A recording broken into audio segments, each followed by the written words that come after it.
So I'm doing a baking video. I'm making Revel bars. Literally everyone loves them every time I make them. My mom used to make them and now I do.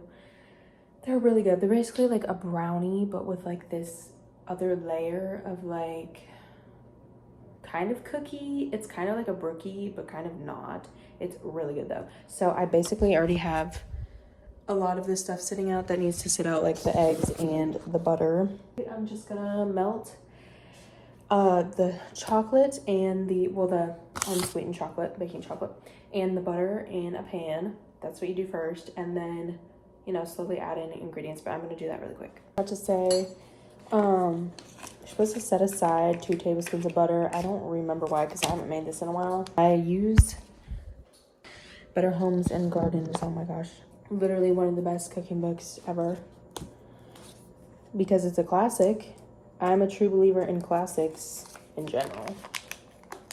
Basically, the 2 tablespoons of butter and the baking chocolate is for the filling. Other stuff, which is kind of like the more of the batter, I'm gonna make that in a second once that's done melting. After it melts, then I just kind of turn off the heat and let it sit there, because obviously you don't want it to burn. So it's completely melted. So I took it off and set it over there. Going to mix in the rest of the butter. I used the Irish butter because Irish butter is so good. So it says beat the butter, and then you beat in the brown sugar, baking soda, eggs, and then slowly stir in the flour and then the rolled oats. All of that is like the main batter.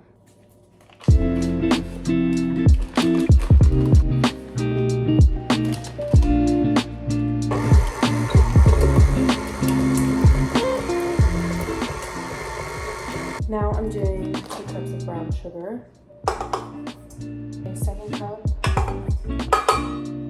1 teaspoon of baking soda.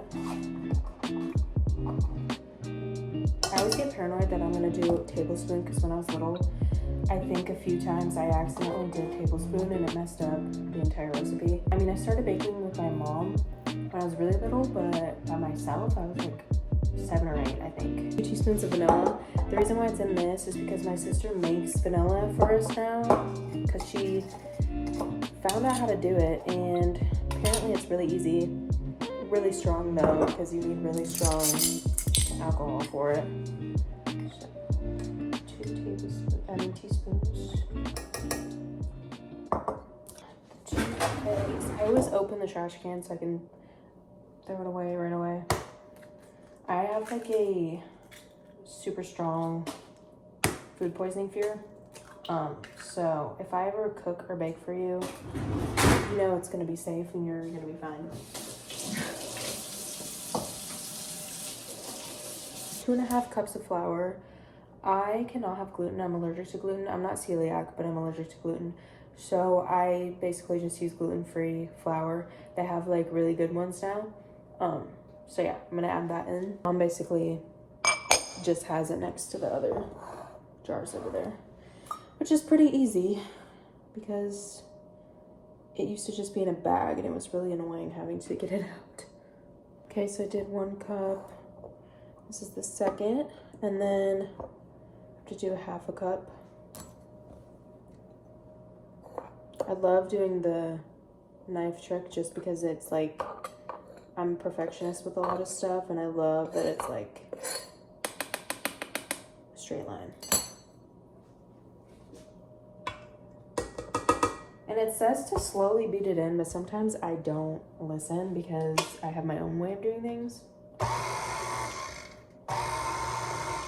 See, like I do that so it mixes in and doesn't go everywhere.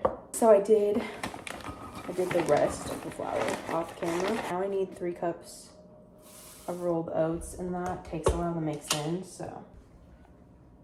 I forgot to stir in the sweetened condensed milk for the filling, which is the 2 tablespoons of butter and sweetened condensed milk. But after this, I just need to like assemble it. If you hear that noise, that's my dog panting. She just came back from a walk.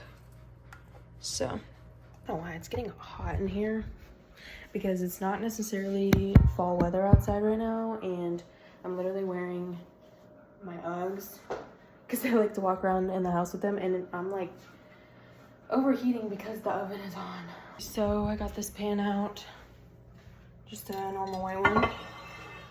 Usually we have a island table. It's actually right here. Usually that's over there, but since we got the floors done recently, it's been moved. To stir in the oats a little bit more because this batter is so thick that the mixer couldn't get the bottom. Oh my gosh, it's like an arm workout. Good Lord. Once you have like 2/3, it should be like relatively flat, and then you have the rest in here. Pour that on there, like literally all of it. Basically get like clumps and place it on top throughout to like, it's like, it kind of ends up creating an even layer again. I don't know why they want you to do, I think it's just because it looks kind of cool once it bakes. But you know, says to do it, so I guess I'll do it.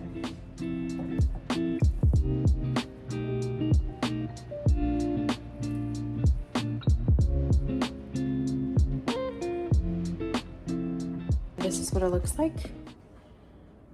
Should look something like that. And then you put it in for 25 minutes at 350, or until it's, like a golden brown tint to it. But I start at 25, but then sometimes for some reason it doesn't like bake all the way through in the middle. So kind of just test it with the toothpick and do that whole thing.